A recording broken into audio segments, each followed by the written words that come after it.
Hello friends, welcome to Pradeep's English grammar YouTube channel. మనము English methodology series వరుసగా చేసుకుంటూ వస్తున్నాం. అందులో భాగంగా ప్రీవియస్ క్లాస్లో డైరెక్ట్ మెథడ్ గురించి మనం డిస్కస్ చేసుకున్నాం. సో ఈరోజు క్లాస్లో మనము బైలింగ్వల్ మెథడ్ గురించి డిస్కస్ చేసుకుందాం. సో ప్రీవియస్ క్లాస్ ఎవరైనా మిస్ అయితే దానికి సంబంధించిన డీటెయిల్ నేను ఇన్ఫర్మేషన్ కార్డులో ఇస్తాను. సో మీరు వాచ్ చేయండి. సో ఈరోజు క్లాస్లో బైలింగ్వల్ మెథడ్ గురించి డిస్కస్ చేసుకుందాం.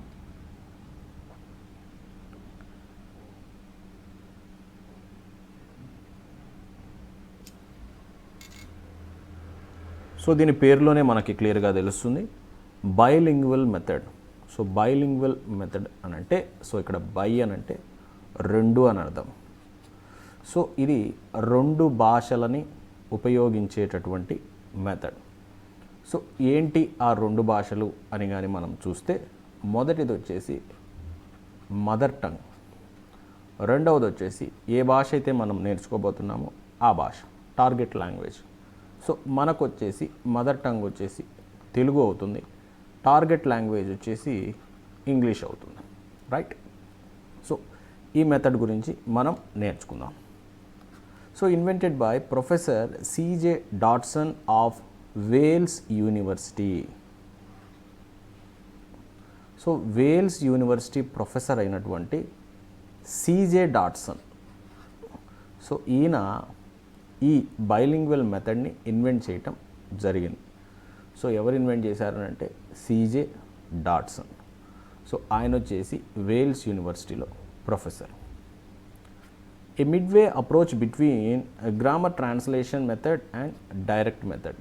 ఇది వచ్చేసి గ్రామర్ ట్రాన్స్లేషన్ మెథడ్కి అదేవిధంగా డైరెక్ట్ మెథడ్కి, ఈ రెండు మెథడ్స్కి మధ్యస్థంగా ఉంటుంది. సో గ్రామర్ ట్రాన్స్లేషన్ మెథడ్కి, డైరెక్ట్ మెథడ్కి. సో మనం డీటెయిల్గా నేర్చుకున్నప్పుడు తేడా తెలుస్తుందన్నమాట. సో ఇది పూర్తిగా గ్రామర్ ట్రాన్స్లేషన్ మెథడ్ లాగా ఉండదు, అదేవిధంగా పూర్తిగా డైరెక్ట్ మెథడ్ లాగా కూడా ఉండదు. ఈ రెండింటికి కూడా ఒక మధ్యస్థంగా ఉంటుందన్నమాట. అంటే గ్రామర్ ట్రాన్స్లేషన్ మెథడ్లో ఉండే మెరిట్స్ని యూజ్ చేసుకున్నారు, డైరెక్ట్ మెథడ్లో ఉండేటటువంటి మెరిట్స్ని కూడా యూజ్ చేసుకోవటం జరిగింది. Mother tongue is used to activate the target language only by the teacher. ఈ పాయింట్ బాగా గుర్తుపెట్టుకోండి. మదర్ టంగ్ని ఇక్కడ యూజ్ చేస్తారు. ఎందుకు యూజ్ చేస్తారు అని అంటే, to activate the target language. Target లాంగ్వేజ్ని యాక్టివేట్ చేయటం కోసం యూజ్ చేస్తారు. అయితే ఈ మదర్ టంగ్ని ఎవరు ఉపయోగిస్తారు అని అంటే, కేవలం టీచర్ మాత్రమే ఉపయోగించాలి మదర్ టంగ్ని. అర్థమవుతుందా ఫ్రెండ్స్? ఓన్లీ టీచర్ మాత్రమే మదర్ టంగ్ని ఉపయోగించే అవకాశం ఉంది, కానీ ఇక్కడ స్టూడెంట్ ఉపయోగించేదానికి లేదు. Word for word translation is not done by the teacher. సరే, ఇక్కడ మదర్ టంగ్ ఉపయోగిస్తున్నాడు టీచర్, ఎలాగ టీచ్ చేస్తాడు అని అంటే, మనం గ్రామర్ ట్రాన్స్లేషన్ మెథడ్లో ఏం చూసామనంటే, వర్డ్ ఫర్ వర్డ్ ట్రాన్స్లేషన్ ఉంటుంది. ప్రతి పదాన్ని ఏం చేస్తారు, తెలుగులో చెప్పి తర్వాత సెంటెన్స్ దగ్గరికి వెళ్తారని చెప్పుకున్నాం. అంటే గ్రామర్ ట్రాన్స్లేషన్ మెథడ్లో బేసిక్ యూనిట్ ఏంటంటే వర్డ్. అయితే ఇక్కడ ట్రాన్స్లేషన్ అనేది జరుగుతుంది, కానీ వర్డ్ ఫర్ వర్డ్ అనేది జరగదు. డైరెక్ట్ మెథడ్లో ఇంకా మనకి ట్రాన్స్లేషన్ అన్నటువంటి ఛాన్సే ఉండదు. ఖచ్చితంగా ప్రతి పదాన్ని, ఏదైనా కొత్త పదాన్ని ఇంట్రడ్యూస్ చేయాలనంటే సో ఆడియో విజువల్ ఎయిడ్స్ ఉపయోగించి చెప్పాల్సిందే. గ్రామర్ ట్రాన్స్లేషన్ మెథడ్లో వాళ్ళ యొక్క మదర్ టంగ్ ఉపయోగించి చెప్తారు. అయితే ఇక్కడ ఈ వర్డ్ ఫర్ వర్డ్ ట్రాన్స్లేషన్ అనేది ఉండదు. మరి ఎట్లాంటి ట్రాన్స్లేషన్ ఉంటుందని అంటే, it is translated only when the meaning of a word is difficult to explain. ఏదన్నా ఒక కొత్త పదం ఉంది, టార్గెట్ లాంగ్వేజ్లో ఏదైనా ఒక కష్టమైన పదం ఉంది, ఆ పదాన్ని పిల్లోనికి అర్థమయ్యేటట్టు చెప్పాలి. అలా చెప్పాలి అని అంటే, అటువంటి సందర్భంలో ఇంకొక అవకాశం లేదు అన్న పరిస్థితుల్లో మదర్ టంగ్ ఉపయోగించి చెప్పొచ్చు. అది కూడా ఎవరు వాడతారనంటే టీచరే వాడతాడు. సో ఇక్కడ బేసిక్ యూనిట్ టు సెంటెన్స్ని బేసిక్ యూనిట్గా తీసుకుంటారు.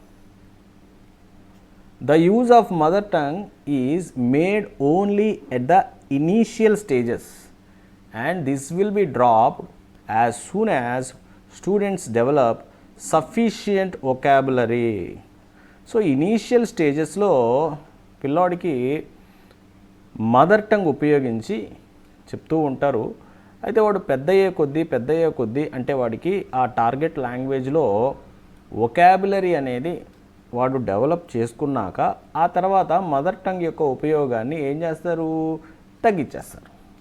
సో మదర్ టంగ్ అనేది ఇనీషియల్ స్టేజెస్లో చెప్పి మదర్ టంగ్లో చెప్పి దానికి ఇంగ్లీష్ వర్డ్కి మదర్ టంగ్లో ఇలా అంటారు అని చెప్తాం. అలా చెప్పగా వాడికి ఆ టార్గెట్ లాంగ్వేజ్లో కొంత వొకాబులరీ డెవలప్ అవుతుంది. అలా డెవలప్ అయిన తర్వాత ఈ మదర్ టంగ్ యూజ్ చేయటాన్ని ఏం చేస్తారు, తగ్గించేస్తారు. ఆ తర్వాత మనం చూస్తే ఇక్కడ మీరు చూసినట్లయితే ఒక పిరమిడ్ కనిపిస్తుంది. So 3 P's pyramid, so PPP pyramid. So గుర్తుపెట్టుకోండి, 3 పీస్ అనేది ఏ మెథడ్లో యూజ్ చేస్తారు అని అంటే మనం ఖచ్చితంగా చెప్పొచ్చు బైలింగ్వల్ మెథడ్లో ఉపయోగిస్తారని. సో ఈ 3 పీలు ఏంటి అని అంటే మొదటిది ప్రజెంటేషన్, రెండవది ప్రాక్టీస్, మూడవది ప్రొడక్షన్. సో ఇక్కడ మనం చూస్తే ఒక న్యూ వర్డ్ని ప్రజెంట్ చేశారని అనుకుందాం.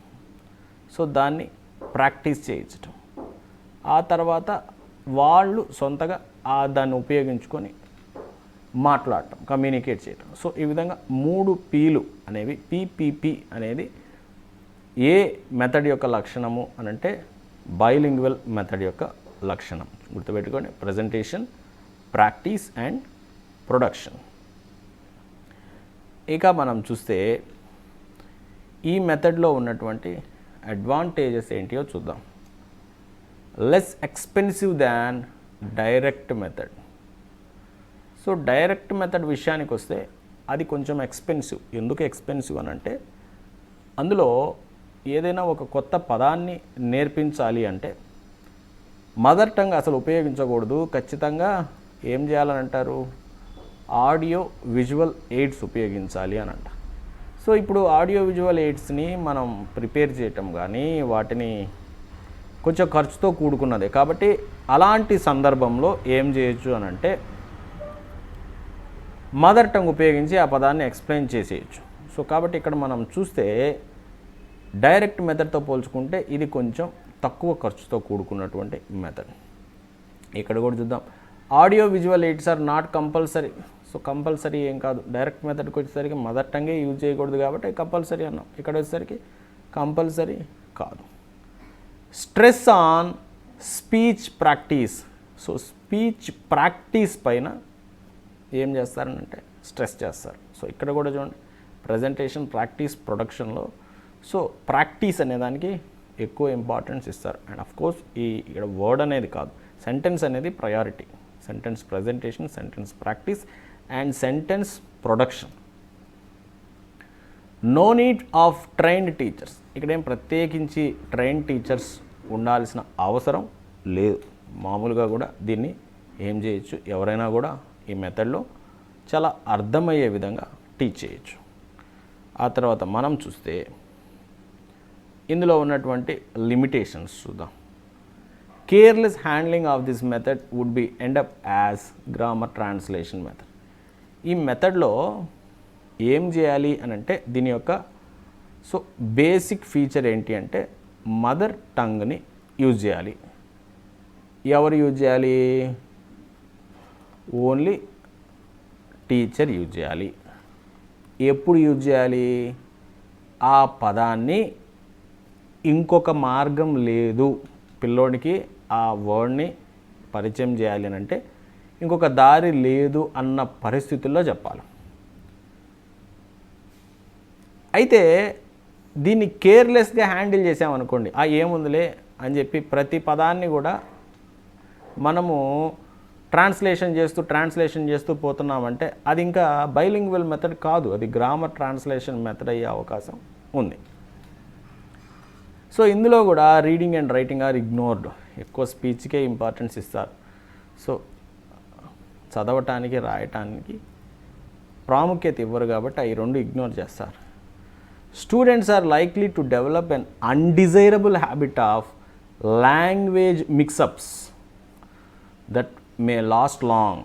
సో లాంగ్వేజ్ మిక్సప్స్ అనేవి జరుగుతాయి, అవి డెవలప్ అవుతాయి. సో ఇప్పటికీ కూడా మనం చూస్తూ ఉంటాం, మనకి తెలిసిన మన ఫ్రెండ్స్లో కూడా కొంతమంది ముస్లిం ఫ్రెండ్స్ అలా ఉంటారు మనకు తెలిసి. సో వాళ్ళు తెలుగు మాట్లాడేటప్పుడు కూడా వాళ్ళ భాష అనేది ఆ తెలుగు పైన ఒక ఇంపాక్ట్ చూపిస్తుంది.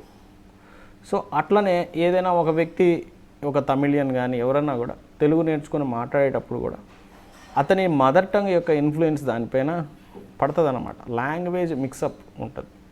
సో కాబట్టి లాంగ్వేజ్ మిక్సప్స్ అనేవి ఉండే అవకాశం ఉంది. ఇది అన్డిజైరబుల్. సో ఈ మిక్సప్స్ అనేవి అవి పిల్లోళ్ళు అలానే ఉండిపోతాయి, తొందరగా ఆ మిక్సప్ అనేది పోదన్నమాట. సో ఇవి వచ్చేసి ఇందులో ఉన్నటువంటి లిమిటేషన్స్. సో అది ఫ్రెండ్స్ బయోలింగ్వల్ మెథడ్ గురించి. సో అది ఇప్పుడు దాకా మనం ఈ సిరీస్లో భాగంగా grammar translation method, direct method and ఈరోజు క్లాస్లో బైలింగ్వల్ మెథడ్ మనం డిస్కస్ చేసుకున్నాం. సో ఇంకా మన ఛానల్ ఎవరైనా సబ్స్క్రైబ్ చేయకపోతే సబ్స్క్రైబ్ చేయండి, షేర్ చేయండి. Thank you friends, thank you.